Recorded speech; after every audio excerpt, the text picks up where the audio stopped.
Béninoises, Béninois, mes chers compatriotes,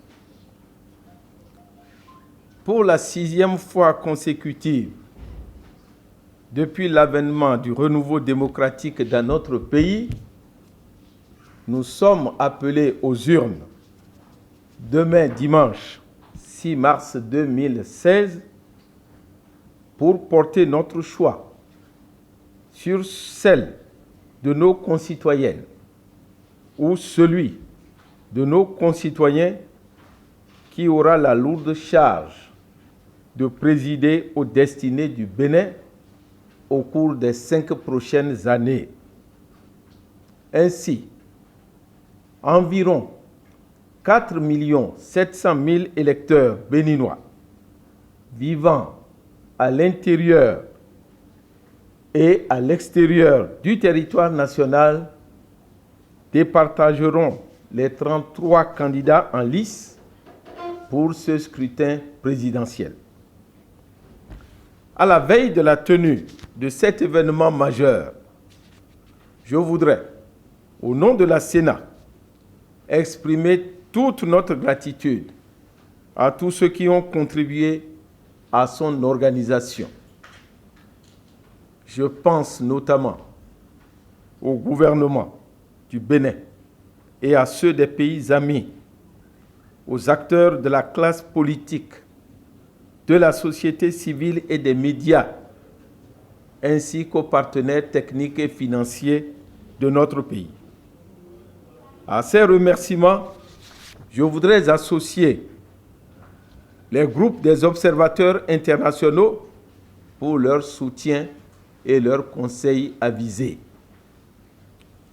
Le déroulement sans incident majeur de la campagne électorale est le signe de la maturité politique du peuple béninois et de ses profondes aspirations à construire véritablement un État démocratique dans un climat de paix, de fraternité et de sécurité.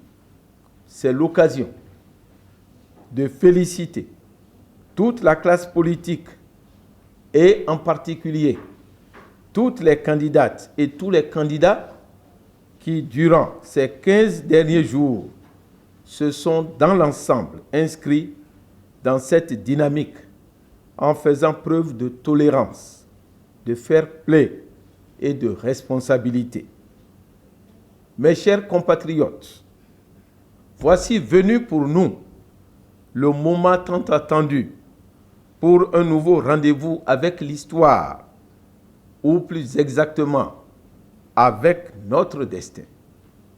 En effet, cette élection présidentielle a la particularité d'intervenir au terme du mandat constitutionnel du président en exercice, induisant de fait une alternance, ou tout au moins un changement d'homme à la tête de notre pays.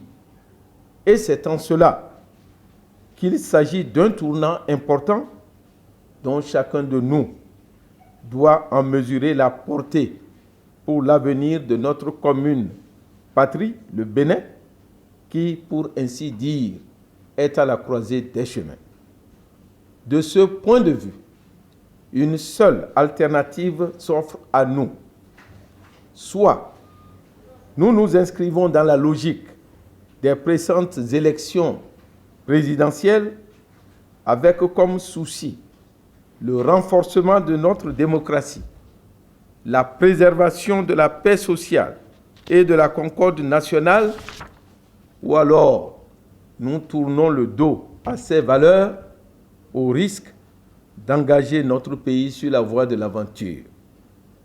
Mais quelle Béninoise ou quel Béninois oserait envisager sans frémir ce triste scénario lorsqu'il a sous les yeux des exemples édifiants des préjudices subis par une nation à l'issue d'une élection où la passion l'a emporté sur la raison.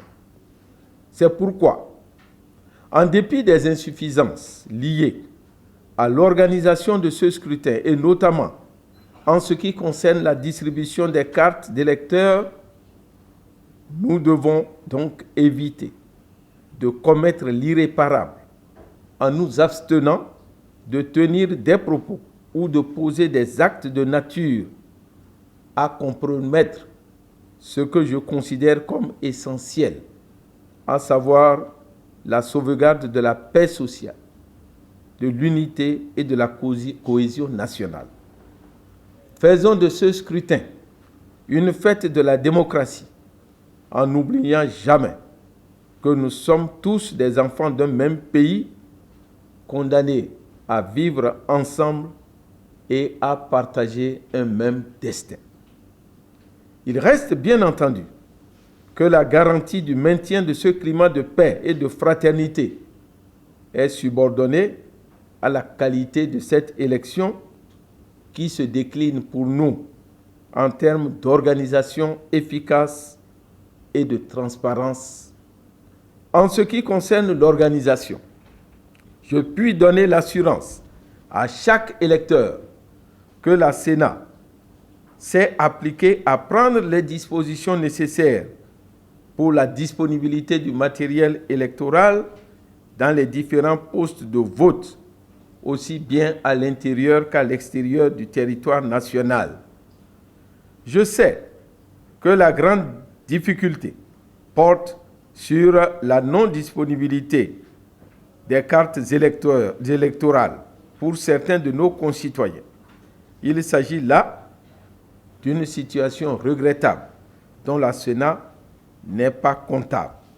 Néanmoins, je tiens à adresser aux citoyens qui n'ont pas eu leur carte nos excuses en les priant de faire preuve de sagesse pour ne pas compromettre le déroulement du scrutin au nom de l'intérêt supérieur de la nation. Quant aux conditions de la transparence de ce scrutin, je voudrais saisir cette occasion pour réaffirmer notre détermination à respecter les dispositions du Code électoral en la matière à travers des mesures subséquentes. Ces mesures prises visent essentiellement une surveillance réciproque de tous les acteurs en vue d'instaurer les conditions de transparence tout au long du déroulement du scrutin.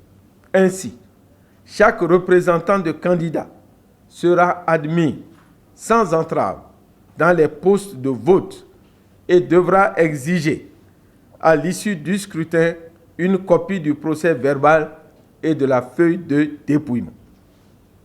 Ils seront aussi admis au centre de compilation de l'arrondissement et relever les résultats pour le compte de leur candidat. Afin de renforcer cette transparence, la Cour constitutionnelle a décidé d'envoyer des délégués au niveau de chaque poste de vote et au niveau de chaque arrondissement pour suivre le déroulement du scrutin et relever les résultats. Dans cette même optique de transparence et de préservation du secret du vote, les présidents des postes de vote veilleront à ce que l'usage des téléphones portables soit interdit dans l'isoloir pour tous les électeurs. Je demande instamment aux coordonnateurs d'arrondissement et à leurs assistants, ainsi qu'aux membres des postes de vote, de respecter scrupuleusement ces directives pour que le scrutin de demain soit à la mesure des attentes du peuple béninois. Le monde entier nous observe et attend de voir si le Bénin est encore capable de puiser dans les ressources de son génie créateur les réponses que lui lancent les exigences de la construction d'une démocratie où règne la paix, la fraternité, la concorde et la tolérance. Bonne chance à toutes les candidates et à tous les candidats. Vive la démocratie béninoise. Je vous remercie.